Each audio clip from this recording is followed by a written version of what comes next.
Bien, pues buenas noches de nuevo. Después de la entrevista, como siempre, la tertulia. Les presento a los invitados de hoy, empezando por mi derecha, don Delmiro Prieto, es presidente de Daun Galicia. Buenas noches, don Delmiro, y bienvenido. Muy buenas noches, muchas gracias. A mi izquierda, doña Lisa Lois, es periodista de El País. ¿Qué tal, doña Lisa? Buenas noches y bienvenida una vez más. Gracias. En la esquina de la mesa a mi derecha, don Francisco Aramburu, es médico de urgencias. Don Francisco, buenas noches, bienvenido. Encantado de estar aquí otra vez.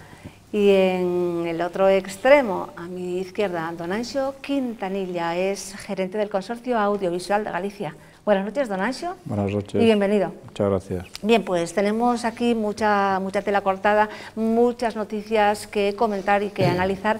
Empezamos por una que es de interés para toda la ciudadanía, tanto gallegos como del resto de España. Hay un desconcierto total en la ciudadanía y también un enfado generalizado por parte de las asociaciones de víctimas del terrorismo y de sus familiares. Desde que la sentencia del Tribunal Constitucional que autoriza a Bildu a concurrir a las elecciones. Bien, sobre esto es mucho lo que se escribió, es mucho lo que se habló en todo tipo de tertulias y programas, pero yo quería que desde aquí, desde Galicia, diéramos una visión sobre lo que nos parece este tema, la sentencia, sobre qué va a hacer, sobre si estaba pactado con el Gobierno. Hoy un medio de comunicación, en concreto El Mundo, saca la fotografía del ex prisionero de ETA liberado, fotografiado con un gran cartel de Bildu. Entonces también lanzo la pregunta sobre la mesa: ¿es motivo suficiente como para tomar esas medidas que se pueden tomar? Cualquiera. Bueno, yo creo que el tema de Bildu es un tema que en principio es responsabilidad, en mi opinión, absoluta del Gobierno, ¿no? Creo que el Gobierno socialista aquí tiene un papel primordial y ahí está la demostración clara de que yo creo que la negociación con ETA está encima de la mesa. Creo que en este momento está pagando un precio político muy importante al PNV. Yo creo que es el tema del PNV, lo dijo el otro día Erkoreka, ¿no? Dijo que la suspensión estaba en suspensión porque había puesto como condicionante de que el Constitucional fallara a favor del Gobierno, cosa que es patética, ¿no? Que un partido político... El Supremo. Sí, bueno, el Supremo, ¿no? Bueno, el Supremo en contra y el Constitucional a favor. Y de rebote es toda una carambola, pues perjudicar al pacto del PSOE y el PP en el País Vasco, ¿no? Yo creo que todo es un juego de carambola que va en el sentido de que el PSOE pues, tiene unos intereses determinados para acabar la legislatura, pues si no pierde el apoyo del PNV. Y evidentemente con el tema de la negociación con ETA, que no sabemos del todo, lo decía Urkullu, ¿no? Que no se podía hablar de todo lo que se había hablado con Bildu, ¿no? Con respecto a eso, que no había mucho que contar, que no se podía contar.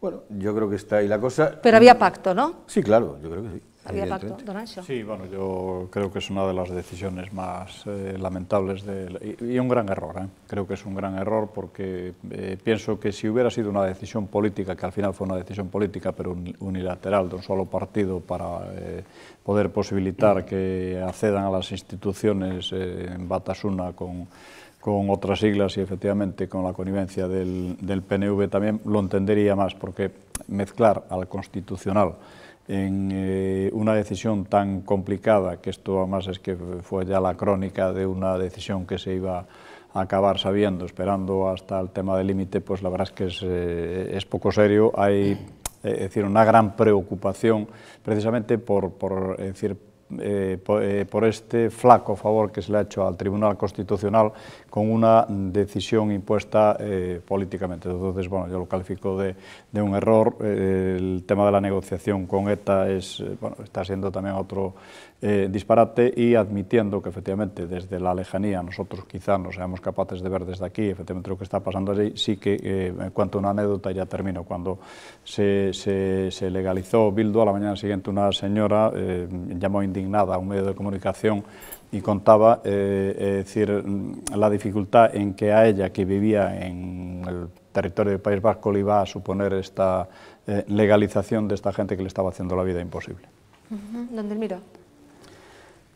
Bien, este es un tema que me provoca serias dudas, lógicamente porque al no tener conocimientos técnicos en la materia, imagino que como cualquier ciudadano, pues hay que por lo menos tener el margen de la duda, y en función de lo que estoy escuchando también, pues a lo mejor una cierta discrepancia. Y me explico. una cosa es lo que a lo mejor nos gustaría o apetecería que fuese, y otra cosa es lo que con toda la normativa legal en la mano se puede o no puede hacer.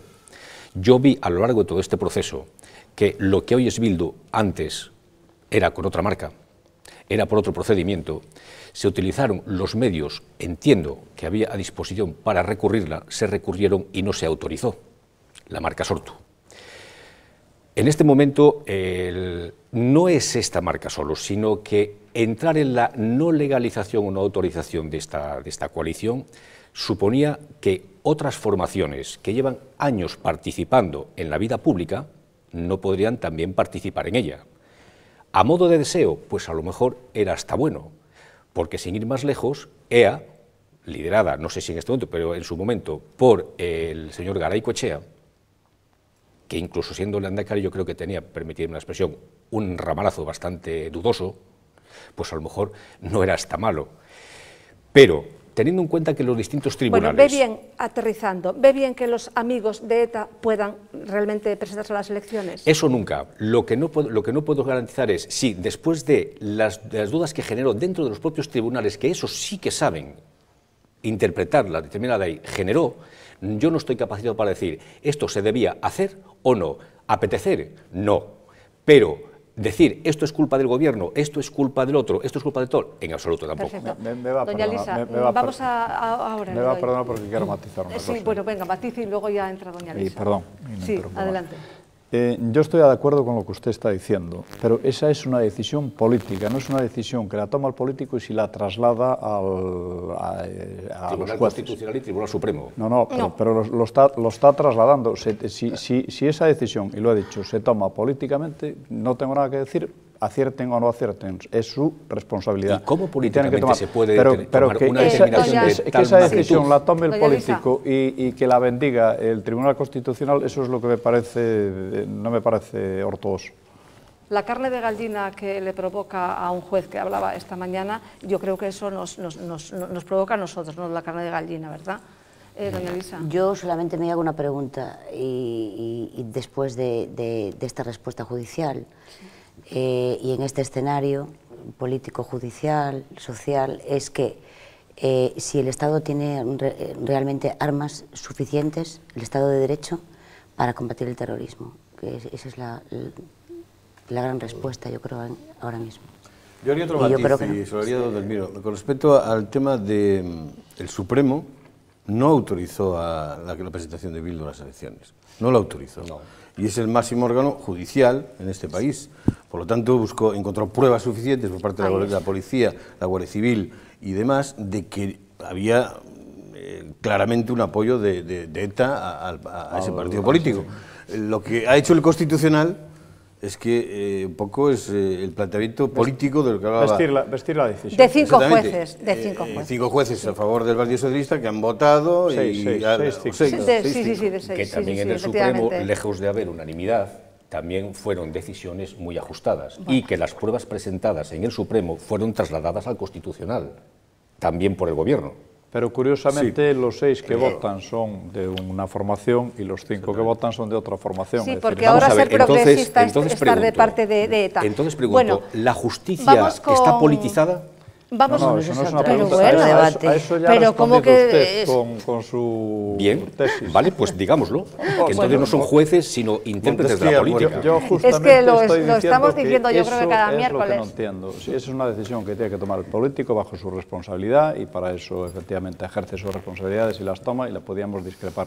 Lo que no me parece lógico es que tome esa decisión y que el que tenga que bendecirla o justificarla. Hombre, la fotografía de los periódicos de hoy se demuestra claramente, ¿no? Yo creo que la ETA ha sacado un cartel de apoyo a Bildu y se lo oye en los periódicos. Es más, la ETA dirigió esta estrategia, se sabía lo que iba a ocurrir. Y en los periodos previos, Rubalcaba y Zapatero tuvieron sus indiscreciones con respecto al tema y... Bueno, pues vamos entonces con otro tema que desde luego es tangencial, ¿no? A este. El pacto antiterrorista obliga a los firmantes a no utilizar el terrorismo en la campaña. Sin embargo, bueno, debido a esto que estamos hablando en este momento, que hablábamos en el primero de los temas, pues bueno, como que parece que que la actualidad y que la situación obliga a que sí se pronuncien.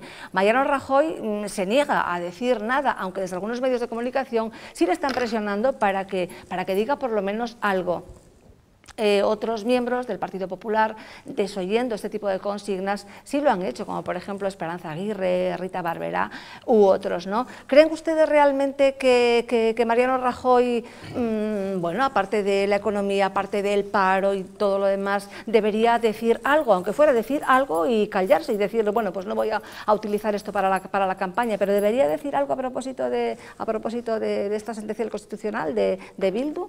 De la fotografía que aparece hoy en el diario El Mundo, por ejemplo. Yo creo que, es un tema de estrategia política, ¿no? De estrategia electoral, ¿no? Está claro que es estratégico, sí. El planteamiento de Mariano Rajoy, en sus discursos de mítines, en no sacar el terrorismo, es posiblemente un consejo estratégico y le dirán, usted delegue en su guardia pretoriana, y esa guardia pretoriana pues haga las declaraciones contra el terrorismo que haga falta, y no se meta en zarandajas porque lo van a acusar de, bueno, pues de utilizar el terrorismo en campaña, etcétera, etcétera, ¿no? Yo creo que es una equivocación, yo creo que hay que desnudar al contrario en ese sentido, y yo creo que es una equivocación porque, bueno, el Partido Socialista está gobernando mal el tema del terrorismo hace tiempo. Se escudan en la lucha policial y en la lucha de la Guardia Civil y la policía, pero evidentemente yo creo que es lucha de la policía y la Guardia Civil y de Francia, ¿no? No creo que haya mucha voluntad por parte del Gobierno con respecto a eso, aparte de la organización. Esa es mi opinión. Por lo tanto, yo creo que es una equivocación el no sacarlo en campaña y no manifestarse públicamente con respecto a eso. Evidentemente, no centrarse solo y exclusivamente en ese tema, está claro, ¿no? Pero usted le aconsejaría que sí, doña Lisa. Usted, por ejemplo, si tuviera que aconsejar a Mariano Rajoy. Yo le diría que sí. Hay formas de contar las cosas y yo creo que sin caer en demagogias, pienso que sí. Porque fue una decisión muy importante y muy trascendental, yo creo que sí, que tenía que haberlo dicho. Es decir, los amigos de ETA están ahí, se van a llevar tantos millones, exacto, van a estar... lo que fuera, pero creo que toda sí. la información de los diversos concejales. Y esa ausencia ayer se notó, sí. Sí, don Anxo.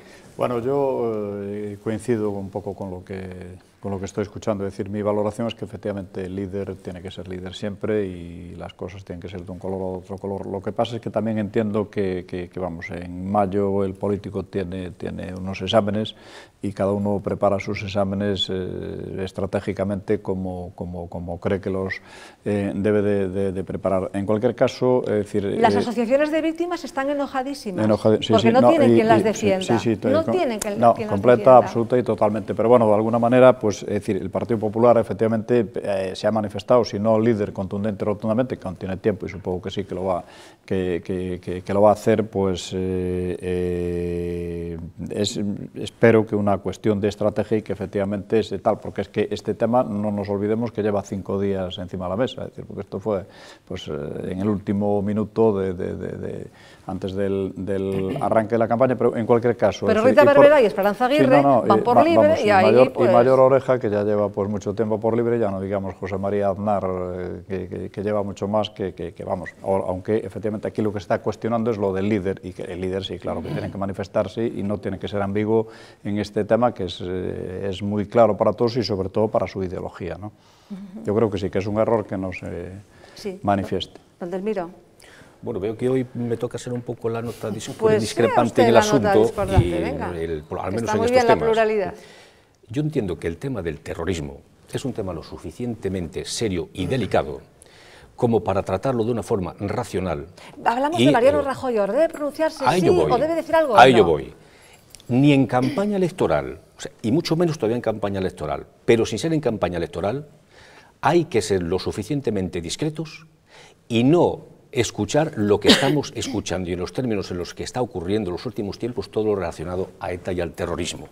Y máxime cuando precisamente, en este caso, los responsables de la oposición, toda no, porque, salvo el Partido Popular, todos están manteniendo una actitud bastante discreta. El Partido Popular gobernó hace poco y durante su etapa de gobierno se escarcelaron 56 presos. Pero no hagamos historia, don Delmiro. Se aproximaron al País Vasco 100 y pico de presos y nadie dijo nada, nadie lo criticó. Entonces, ¿qué autoridad moral tienen estas personas para criticar lo que están haciendo los demás. La gestión del terrorismo tiene que tocarle al gobierno de turno en ese momento y los demás apoyar. Rajoy decir algo en los mítines, sí o no, aparte de la economía y el paro. Ni él ni su equipo, sumamente discretos en el tema del terrorismo. Bueno, pues venga, discreción, es la opinión de don Delmiro, no estamos de acuerdo, pero bueno, doña Elisa... Es que tal vez, bueno, yo me hago otra pregunta, porque ahora me toca hacerme muchas preguntas, porque no hay respuestas, o al menos yo no las tengo. Nos preguntamos. Y entonces yo pienso que tal vez el silencio del señor Rajoy tenga algo que ver con los grandes argumentos del PP, que han sido: hay que combatir el terrorismo con el Estado de Derecho, y es la pregunta que me hacía yo antes, si es que las armas son suficientes, y lo estamos viendo, que tal vez no lo sean, y casi seguro que no lo sean. Entonces, bueno, si no coincide con esos argumentos y ellos están viendo que ha fallado ese gran debate, pues... Sí, y yo realmente creo efectivamente lo que decía don Anxo, que es estrategia. A Mariano Rajoy le han dicho, mira, con el tema de los parados, la economía, tal, es suficiente, no te metas en efecto en esto. Pero aparte, hay otra línea de pensamiento que nos dice que a los socialistas sí les interesa, al gobierno sí le interesa, que se toque el tema del terrorismo, porque el terrorismo resta de importancia a otra cosa, cuando realmente a la ciudadanía está, me parece, en quinto lugar. A la gente le interesa la economía, el paro y demás, y menos el terrorismo en la actualidad. Vamos a ver, yo creo que aquí hay varios planos, ¿no? Uno hay el de la responsabilidad, que entiendo que aludía usted, Mariano Rajoy fue ministro del Interior y podía tener ese punto de respeto. Yo creo que lo de hace 6, 7 años no tiene nada que ver. ¿Y puede ser presidente pasado mañana? Sí, no, pero y luego... ¿Y lo va a gestionar igual? No lo puede gestionar igual. Si lo gestiona igual, es decir, así no lo puede gestionar. Es decir, lo que necesitamos es un gobierno que no nos miente. Había dicho alguien que ahora está mintiendo todos los días. Que viene a Ourense estos días, me parece, el señor Rubalcaba. Sí, no, y Zapatero ni siquiera viene a Santiago, que va a Coruña, y ya veremos cómo termina. Pero eso es otra historia. Vamos a ver, el tema del terrorismo es un tema lo suficientemente grave, sobre todo para la zona que está afectando, que es una zona pequeña. Yo creo que está en su fase final. Lo que pasa es que precisamente con actuaciones de este tipo y con discrepancias de todo este tipo se está manteniendo y se está aireando, porque policialmente, y que se me perdone la ignorancia, pero es un poco por observación y por muchos años viéndolo, es decir, se podría terminar. Entonces no se le puede dar aire con este tipo de polémicas y con esto llevarlo a los medios como se está llevando. Es decir, el tema Bildu, si hay que hacerlo, es decir, tenía que ser un acuerdo de Estado entre los grandes partidos, es decir, que tenía que ser hacer, y eso sí sería responsabilidad de todos, y entonces yo sí que entendería. Eso no ha sido así. Es decir, Zapatero no ha querido consensuar absolutamente nada con el Partido Popular. Es decir, los ha metido en el pacto del Tinel, es decir, cada cuestión que Zapatero ha empezado ha sido un jardín. Entonces entiendo la desconfianza que el partido puede tener. Pero eso no quiere decir que en una decisión tan grave, insisto, esta es una decisión gravísima, es decir, el jefe de la oposición sí tiene que ser contundente y tiene que ser rotundo, y eso no es un faltarle a la responsabilidad bajo mi modesto punto de vista. Además, el proyecto político de Bildu es calcado del proyecto político de ETA, y habla de cómo anexionar Navarra y todo eso. Tomadura de pelo a la inteligencia de los otros. Yo le puedo dar razón a Delmiro, es una cuestión, y la corresponsabilidad de los dos partidos de gobierno, yo lo estoy diciendo, en la justicia. El tema de la justicia no es independiente precisamente porque no ha metido mano ni tanto el Partido Popular ni el Partido Socialista cuando gobernaba uno u otro. Esa es la realidad. Y el Constitucional en estos momentos es lo que está pasando. Es decir, hay una influencia política clara de los partidos políticos, y lo dijo antes el señor Quintanilla, ¿no? 6 el PSOE, 5 el PP. Y se da por sentado. Es decir, si tuviera el PP 6, pues a lo mejor saldría en contra. O sea que evidentemente la justicia no es independiente. Yo creo que este país en estos momentos carece, precisamente en estas decisiones tan importantes para el futuro de España, carece de un tribunal constitucional serio. Gracias a Felipe González, todo hay que decirlo, gracias a Felipe González hay que decirlo, que nos ha metido en esta dinámica de elección de jueces, que a ver cuándo se acaba esto. Bien, vamos con otro de los... Hubo muchos gobiernos que pudieron haber cambiado esto y ninguno lo cambió. Vamos con otro de los... Y digo más. Vamos con otro de los temas. Hablábamos, los obispos gallegos se han pronunciado, han enviado un comunicado en el que opinan sobre lo que es la campaña electoral y las elecciones del 22 de mayo. Desde luego recomiendan que no haya respeto por el adversario, por supuesto, que no haya descalificaciones gratuitas, que sea una campaña serena en los modos, dicen textualmente, y expresiva en los contenidos, para que los ciudadanos capten enteramente cuáles son los programas y las ideologías, para que puedan ejercer el derecho al voto pues, libremente y claramente, de manera clara. Don Delmiro, usted, que quería decir no sé qué, vamos con el tema este de la, campaña, lo de los... Claro, estamos en otro tema ya. Este tema, pues hombre, yo creo que ¿quién no puede estar de acuerdo con esto? Naturalmente, eso es lo que estamos demandando, yo creo que toda la ciudadanía. ¿Va a ser así? No. Bueno, pues teníamos así de sencillo, de claro y de concreto. Tenían que hacerle, otra cosa sería si le hicieran un poco más de caso a los obispos, ¿no? No, a los obispos, por cierto, creo que a la ciudadanía que les estamos demandando, sí, que en lugar de pelearse, nos digan qué es lo que van a hacer si salen elegidos, y por otra parte, quienes tuvieron responsabilidades de gobierno, qué es lo que hicieron o qué dejaron de hacer y por qué sobre lo que nos habían prometido hace 4 años. Y luego que sean muy claros también en sus postulados. Claro. Acabo de leer la pastoral de Oviedo, en el que, bueno, pues recomienda votar a los partidos que sean defensores de la familia, fundamentalmente de la familia y de la vida. Don Anxo, adelante. Bueno, yo estoy de acuerdo con los obispos y como decía anteriormente, todo lo que pedimos es mesura, lo que pedimos es tranquilidad. Yo, sin embargo, sí discrepo una cosa. Yo creo que la campaña no va a ser...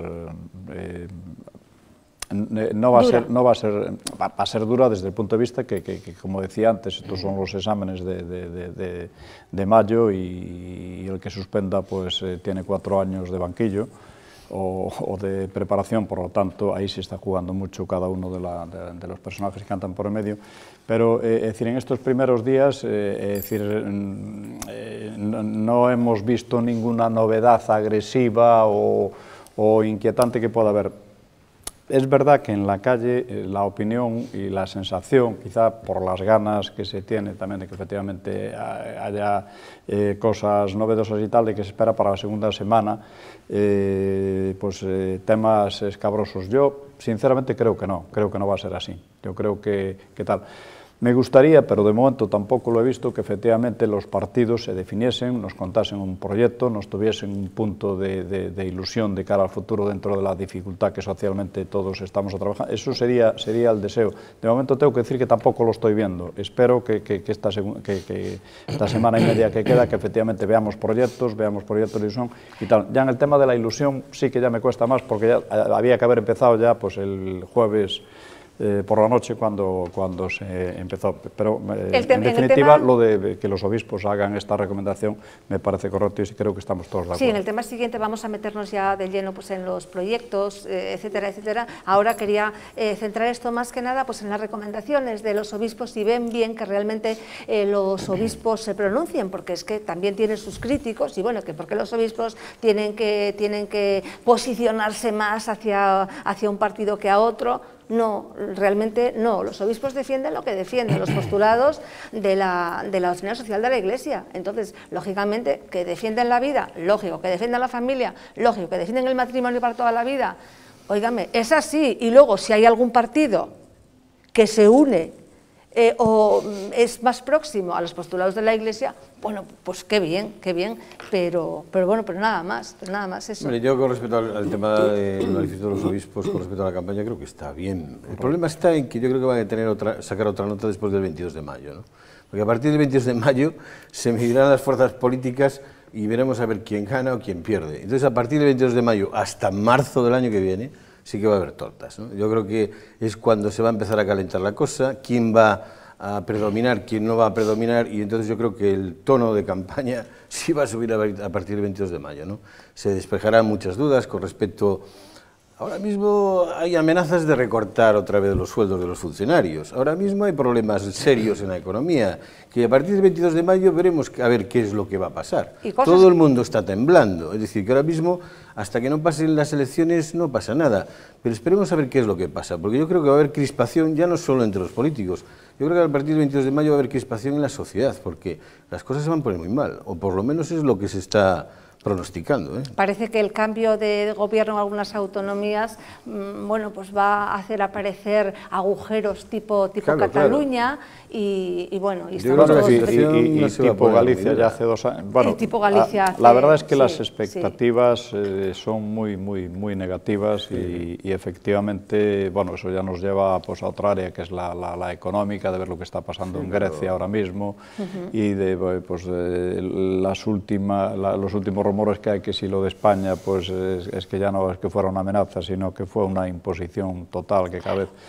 se coincide más por la situación y claro, todo eso pues se traslada al tremendo déficit del Estado, de las autonomías y bueno, yo lo que más escucho estos días es que a los que le toque gobernar todos se van a encontrar una sorpresa y se van a encontrar pues unas arcas muy vacías, con unas dificultades de financiación muy complicadas y efectivamente tal. Discrepo en una cosa, yo creo que las elecciones españolas van a ser este otoño. Es decir, Bueno, eso ya no lo dijo usted aquí un día. y eso no es ser pitonista. Bueno, Bueno, pues dejamos Precisamente el tema, por la entonces, de suma los de todo obispos. esto, ¿no? Y ojalá, pero yo no creo que el día 23 lo que continuará es la preocupación, pero no creo que empiece la siguiente campaña tan rápido, porque Bueno, yo no he dicho sería nada. tremendo. No, Perdón. No, quería decir también algo. No, que me parece razonable que los obispos se pronuncien, pero yo creo que a la gente, o sea, otra cuestión es que a la gente, al ciudadano le importe, ¿no? Que esas campañas sean más o menos duras y yo creo que parece que en política todo vale y en las campañas todo vale y yo creo que la gente cada vez está más cansada de esos mensajes, ¿no? Crispados y a ver qué pasa con la abstención, a ver qué pasa en estas elecciones. Sí. A lo mejor la gente está muy cansada Es ya también del mismo esa tercera discurso. amenaza, ¿no? Yo no Sí. creo en ella, pero Sí. yo no. Yo creo que la gente que va a haber unos porcentajes altos de votación. Creo que esto es un poco producto efectivamente de las campañas, es uno de los efectos que creo que las campañas tienen. Aunque sí, efectivamente, es decir, los analistas dicen que el tercer grupo político es la abstención. Yo creo que no va a ser así. Es decir, es que estas son unas elecciones muy raras. Porque Continuamos son... con la campaña y Claro. sigue con esto, porque bueno, dejamos el tema ya del comunicado de los obispos y vamos con el tema de aquí de Galicia, que el presidente de la Xunta, Alberto Núñez Feijóo, centraliza en su persona la campaña electoral. Reunió a los 7 candidatos de las 7 grandes ciudades y les hizo firmar un manifiesto por la cooperación para conseguir una Galicia única y sólida, integrando gobiernos austeros, eficientes y transparentes. ¿Qué le parece a usted el que precisamente Alberto Núñez Feijóo, el presidente absoluto, lo centralice todo en él? Realmente, efectivamente, como critican algunos medios de comunicación, los candidatos llegaron, se pusieron a firmar, estuvieron para la foto, pero no dijeron ni pío. ¿Cómo ven esto? ¿Lo ven bien o es preferible que cada candidato, aún siguiendo pues las consignas, el ideario, aporte más la idiosincrasia del lugar al que representa y su propio talante, ¿no, doña Elisa? Sí, a mí me parece muy bien. Si es cierto todo esto y que se va a cumplir así, me parece muy bien tener una dirección homogénea y con unas consignas políticas, porque al fin y al cabo todos pertenecen a un partido y me parece que, bueno, si se cumple puede tener efectos muy interesantes, dadas las circunstancias económicas que estamos viviendo, ¿no? Porque, bueno, el fondo tiene mucho que ver, o sea, tiene una carga grande económica, ¿no? Entonces, bueno, incluso lo del G7... Feijóo puede aquí ser, digamos, importante. Sí, ha tenido éxito la cuestión que planteó y que se está aplicando con los genéricos y, bueno, esto puede ser otro golpe interesante, ¿no? Con buenos resultados, a ver qué resultados tiene, pero... Don Anxo, su turno. Bueno, coincidimos, yo creo que el presidente Feijóo es el líder más líder que ahora mismo hay dentro de los 3 grandes grupos en Galicia, ¿no? O sea, es un liderazgo que no está discutido, es una persona que tiene muy claro su proyecto, es decir, porque lleva 2 años, efectivamente ahora está en un punto de inflexión. Entonces, este cupo de medidas que ha tomado son unas medidas como muy lógicas, muy razonables en el momento en el que son, y no es que haya sido esta foto del domingo o del lunes, que fue cuando efectivamente se hizo y se acordó todo eso. Es decir, detrás de toda la filosofía del Partido Popular, esto es lo que el presidente continuamente está recalcando y está tal. Hay una palabra que le encanta, que es la eficiencia, que es lo que está tratando de buscar, la austeridad, y es decir, estos dos términos se entiende que están muy relacionados con el tema de compartir y de procurar agromar lo máximo posible los servicios que sean posibles para tener una gestión mucho más eficiente. A mí me parece tan de sentido común que me parece como muy lógica, y lo que me llama la atención es que una medida de este tipo haya llamado la atención. Sí, no, sabe que tiene su parte quienes critican, ¿no?, esta medida de, bueno, de esta especie de absolutismo y no dejar de un resquicio de libertad a los candidatos, que a su vez les quita, dicen, ¿no?, que protagonismo. Pero este es un trabajo que se está haciendo en equipo, y lógicamente el trabajo en equipo, quien lo lidera es el líder. En un equipo de fútbol, pues el Madrid y Barcelona tienen pues a sus máximas estrellas y figuras, que son las que rematan, y vamos, no es que haya un símil entre hay un símil desde el punto de vista de equipo, ¿no?, y del trabajo de equipo. Entonces, ¿quién va a plantear las medidas? Lógicamente el líder, pero el trabajo es un trabajo de... Hombre, yo lo veo como un tema positivo, ¿no? Feijóo concentra a todos sus líderes, ¿no?, de las 7 grandes ciudades, pero Pachi Vázquez no es capaz de concentrar a los 7 alcaldes de sus grandes ciudades. Y es capaz de juntarse con ellos y firmar un manifiesto de nada, porque están a tortas.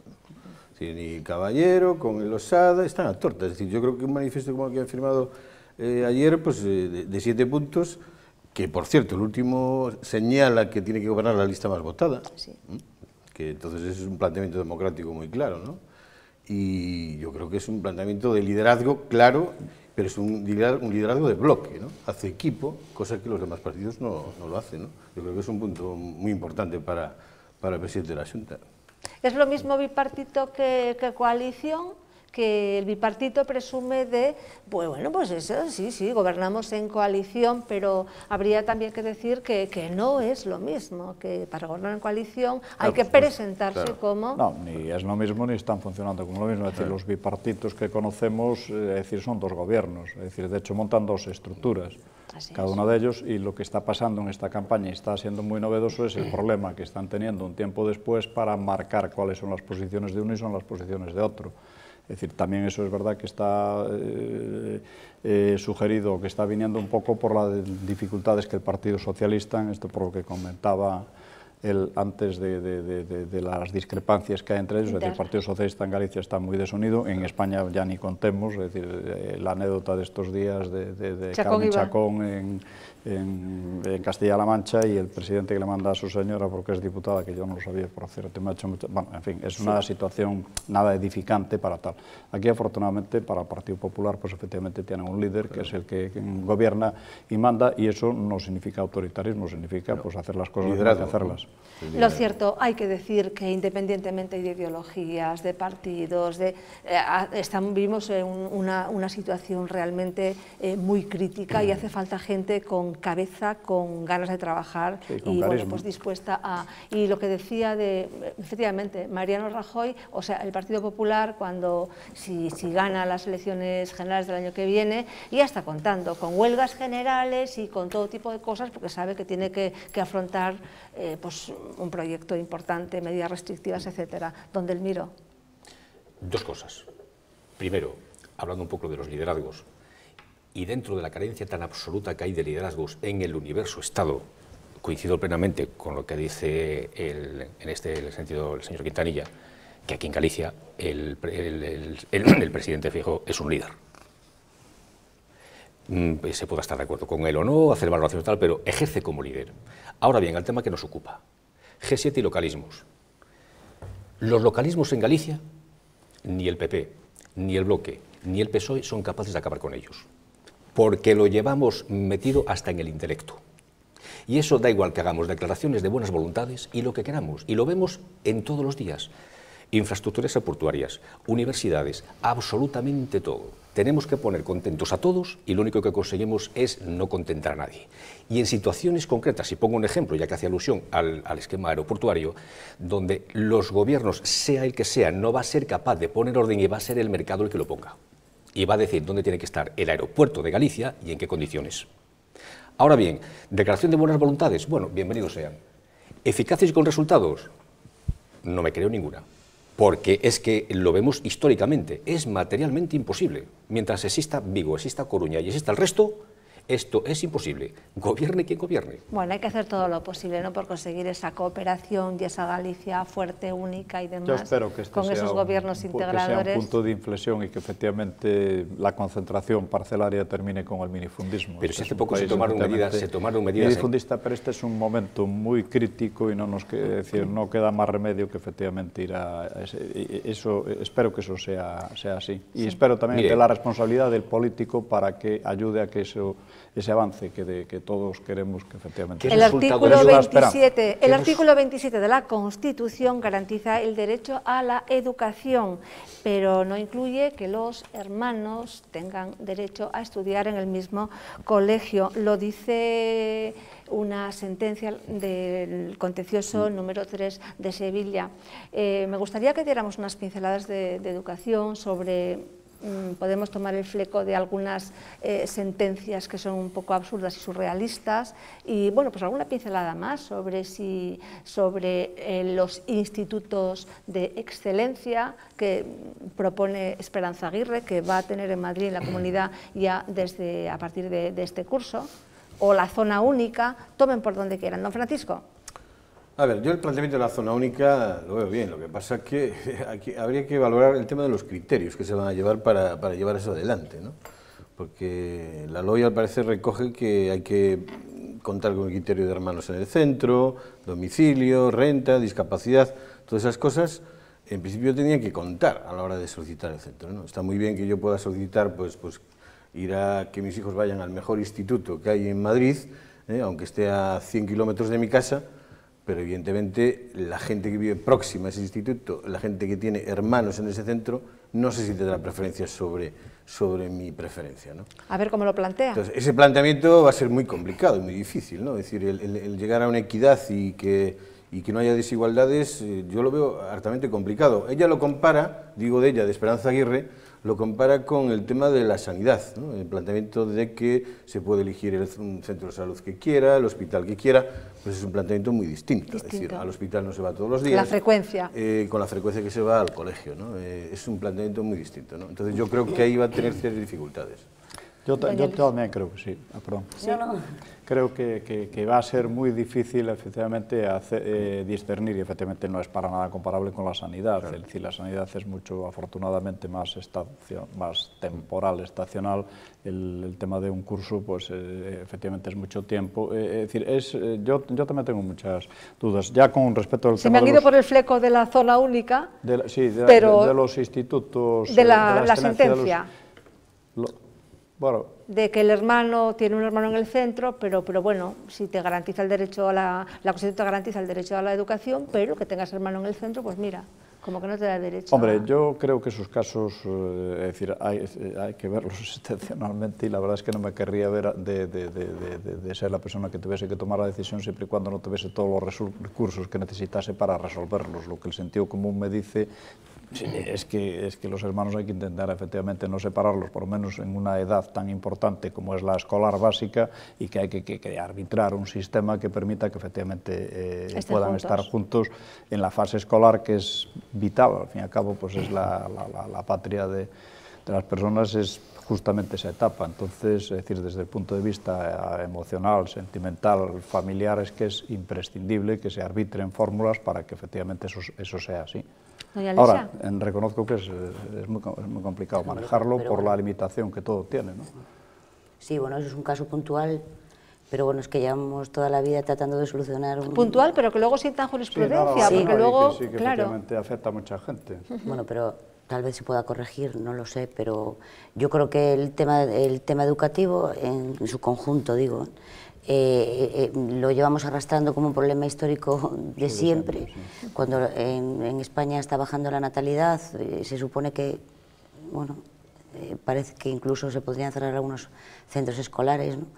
Si la tendencia sigue así, y que bueno, que hay unos índices de fracaso muy altos, etcétera. Entonces, bueno, yo creo que el planteamiento tiene que ser otro, y que la educación de excelencia, eso suena muy bien, los centros de excelencia, y que tengamos una educación la mejor para nuestros hijos, pero bueno, es que llevamos así arrastrando estos discursos estupendos durante, bueno, que yo recuerdo, pues toda la vida.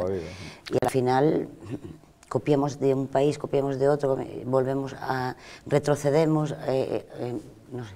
Pero bueno, de momento, que sí, efectivamente, que es lógico, que aunque la Constitución no diga nada, por sentido común, que si hay dos niños aquí, pues el tercero también haya que hacer lo posible para que también pueda acceder a ese centro, ¿no? Y luego lo de la excelencia, institutos de excelencia, pues también creo que lo vemos bien, y no hay que confundir lo que es un... Yo no lo veo bien. Claro. Yo lo de la excelencia no creo en los institutos de excelencia, creo que es una mala idea. Existen en la mayor parte de los países, pero existen, cada país, y existen universidades como no se excelente, no... La universidad ya es otra cosa, estamos hablando de los institutos que es una enseñanza media, es decir, después de la básica. Con la universidad, pues efectivamente ya es otra historia, pues la persona está mucho más formada, ya está en otra etapa, en otra fase, ya tiene otro tipo de oportunidades. Es decir, la universidad es otra historia. En la universidad estoy completamente de acuerdo, porque ya uno discierne y puede y elige. Vamos a ver 3 cosas. Primero, en nuestro país, que yo creo que la educación tiene que ser un asunto de Estado, pasa lo mismo que con los localismos que hablábamos antes. Yo creo que es materialmente imposible, por las altas capacidades que tienen precisamente nuestros gobernantes, los unos y los otros, me da exactamente igual. Creo que es prioritario que, habiendo un alumno en un colegio, un hermano tenga derecho a acceder al mismo. Y sobre todo, efectivamente, como decía el señor Quintanilla, en algunas edades. Y por otra parte, vivimos y formamos parte de una sociedad plural y diversa. Y yo creo que eso, que también es motivo de educación, tiene que empezar reflejándose en las propias aulas. Y toda la ciudadanía debe ser educada en esa pluralidad y en esa diversidad. No estoy en absoluto de acuerdo en la segregación de las personas precisamente por sus capacidades. Bien, capacidades o incapacidades, o discapacidades, llamémoslo como queramos. No es segregación. Sí, es segregación. Cuando hacemos grupos de, eso es segregar del conjunto de. No, es como cuando a un niño le pega bien al balón. Es una oferta. Y entonces lo seleccionas para los alevines del Madrid. Yo lo planteo como los distinto es el ámbito mejores, universitario. ¿no? Los mejores. Exactamente. Claro. Es un planteamiento de los mejores, no una segregación, ¿no? Si quieres un planteamiento de oportunidad a los mejores. Y los muy altos los fichas para baloncesto. Cuando separamos de un contexto a alguien y lo llevamos a otro contexto, estamos separando. Pero mira, si partimos de una igualdad de oportunidades, que es el principio para mí fundamental, no de ser todos iguales, sino de que tengamos todos igual de oportunidades, que es lo fundamental. Si partimos de eso, garantizado eso, de ahí para arriba, el mejor. ¿No? Ámbito universitario, no digo nada. Hasta el ámbito universitario no. No sé por qué. Hay muchos chicos, muchas porque chicas... no tiene por qué verse mermada la evolución o capacidad de una persona por formar parte de un colectivo más amplio. Es decir, de la sociedad en la que vive. Yo no lo entiendo así, yo no creo que sea... Es una opción. Es tenerlo ahí para el que quiera. Sí. Y que todo el mundo tenga oportunidad de ir. Hay chicos que son muy trabajadores, que son muy inteligentes, que se esfuerzan muchísimo. Eso es lo mismo que hace años cuando se planteaba precisamente la ley de calidad a través de los itinerarios. Los itinerarios, en el fondo, venían a ser esto. Es que yo creo que si se plantea... El grupo D y el grupo D. Sí.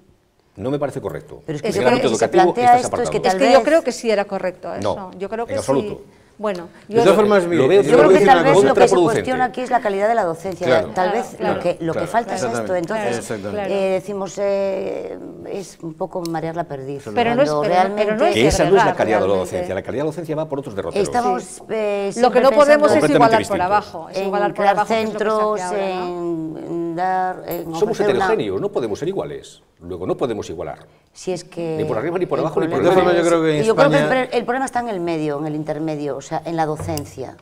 Ese bueno, es el tema, yo que haya un creo. instituto para gente que es muy trabajadora, que es muy responsable y que es más inteligente, óigame, pues ¿por qué no? Pero lo que le decía, de la misma manera que los chicos que juegan muy bien al fútbol o que ves que son unos tiarrones de 1,90 ya cuando tienen 14 años, dices tú, bueno, pues muy bien, para baloncesto. Es que es así, yo no le veo ningún problema. Yo creo que son cosas distintas, se ¿eh? está Bien, centrando las fuerzas en un vivimos- tema que yo creo que debía centrarse más en el fracaso escolar, que es generalizado en este país, ¿no? Estamos en unas cifras del 30%, 35%, que es una barbaridad, ¿no? Entonces, antes de pensar en el tema de la zona única y estas cosas, a lo mejor había que atacar de fondo Pero el fracaso escolar. Es que realmente la Esperanza zona Aguirre única es yo una creo que fábrica va por de ahí, ideas. Es decir, va para favorecer precisamente, ojo, que yo no quiero que haya... No sé, es decir, es un tema muy delicado, pero vamos a ver, yo creo que en la etapa intermedia de formación, que es la etapa de institutos, es decir, fomentar más todavía la competitividad, aún entendiendo que efectivamente los buenos no tienen por qué sufrir las carencias de los malos,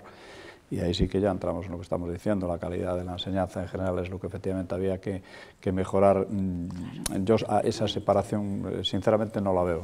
Es decir, Pero no nos atrevemos a decirlo, en No, general yo no sí, nos atrevemos yo a lo decir que la estoy. enseñanza es mala, que se iguala por pero abajo, pero si que no- no se exige nada, No, oiga, que la gente oiga, acaba ninguna su duda, carrera, si no que te- la gente acaba su carrera con faltas de ortografía. Pero ¿cómo no lo vamos a Que- decir si hay un porcentaje del 20... Es uno de los mayores porcentajes de Europa el fracaso escolar en España. Por Que nos supuesto. estamos preocupando. Es que no es que Y tenemos luego que decir nos- nada, es que ya y está, luego- está, y luego está los evaluado. grave. políticos sí, continuamente nos dicen la generación mejor preparada. Eso es mentira. Efectivamente, es la generación, digamos, de gente que no es analfabeta totalmente, pero analfabetos funcionales hay muchísimos. Hay La muchísimos. más preparado, Sí. el más preparado se va. Vamos con otro, No todos, pero vamos con muchos. otro No, tema, yo a ver si creo nos que da la tiempo de preparación creo que va- comentarlo. Vivimos tiempos efectivamente de crisis, nos proponen, bueno, pues nos proponen sacrificios, digamos, y los aceptamos. Y aquí, bueno, pues en Galicia se propuso el catálogo priorizado de medicamentos, que bueno, que los médicos lo han aceptado, y lo siguen, lo cumplen, los ciudadanos también lo hemos aceptado, pero aquí puede venir también la incoherencia, porque si tenemos que ahorrar en sanidad, pues no es lógico que incorporemos nuevos gastos. Me refiero a lo siguiente, la ministra de Sanidad ha dicho que va a financiar la píldora anticonceptiva. Yo me pregunto si en Galicia la sanidad está transferida con cargo ¿a quién? ¿Quién financia la píldora anticonceptiva en Galicia? ¿La financia el Ministerio? ¿La financiamos nosotros, los gallegos? Don Francisco Aramburu, como médico. A ver, yo siempre he manifestado aquí, estoy a favor del tema del catálogo gallego, ¿no? No, pero no del catálogo, sino de la incorporación de la píldora. Yo creo que no sé si la píldora en su momento puede estar incluida en el catálogo. Eso habría que verlo si la Consejería de Sanidad financiará o no lo financiará. Ese es un planteamiento que tendrá que decir la Consejería. No sé, con la política que tiene hoy el Ministerio de Sanidad, que es toda una política más de cara al exterior, más que de seriedad. Pero si hay que ahorrar, estamos incorporando un fármaco que no es de primera necesidad, que no es necesario. Los médicos tenemos, dentro de los objetivos en la sanidad, hay un punto que nos han sacado este año, que tenemos que moderarnos en la prescripción de novedades terapéuticas.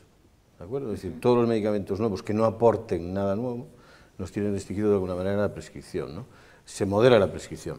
Por lo tanto, yo con respecto a la píldora no sé qué actitud va a tomar la Consejería, no lo sé. Por lo tanto, no sé quién va a financiar eso y demás. Ahora, en un momento de austeridad y de crisis, no lo veo así una explicación. A eso clara. voy. Es que dentro de la sanidad hay muchísimas, por ejemplo, prótesis para las personas mayores que necesitan pues, de oído, de boca. O sea, eso no entra dentro de la seguridad. La seguridad social no la financia. Entonces vamos a financiar cosas, fármacos que no son tan necesarios. ¿Qué les parece a ustedes? Sí, quizá haya que marcar una prioridad, pero en este caso a lo mejor surge una propuesta por parte de alguna compañía farmacéutica, no lo sé, si es que sería esa la solución.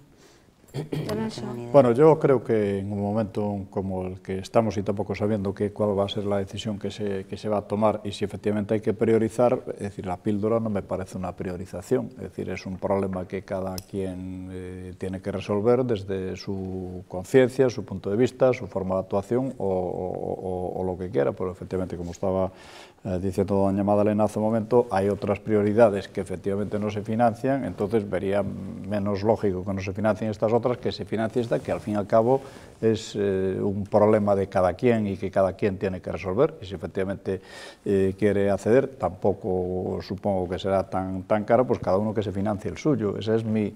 Es decir, si la pregunta que me haces, ¿qué es lo que pienso yo? Yo lo que pienso es que hay medicación, por ejemplo, cierta medicación claro, para el cáncer, decir, contra el cáncer. porque también hay otro tipo de medicamentos, y financia. aquí sí que ya me estoy metiendo desde el punto de vista de ciudadano y a lo mejor un poco indocumentado.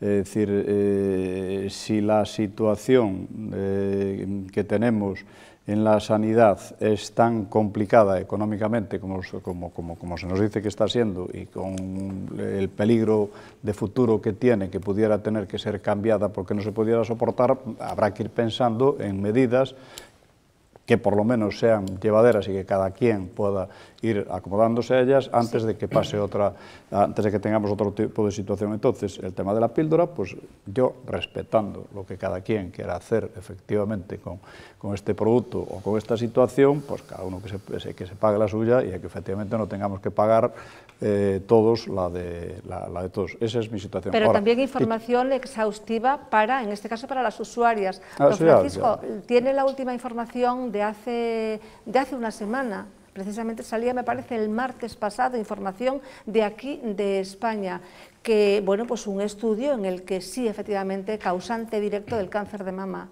Una de las causas del cáncer de mama. Se viene diciendo desde hace mucho, hay muchos estudios, pero no había ninguno hecho aquí en España. Este sí, me refiero a uno hecho en Cataluña y...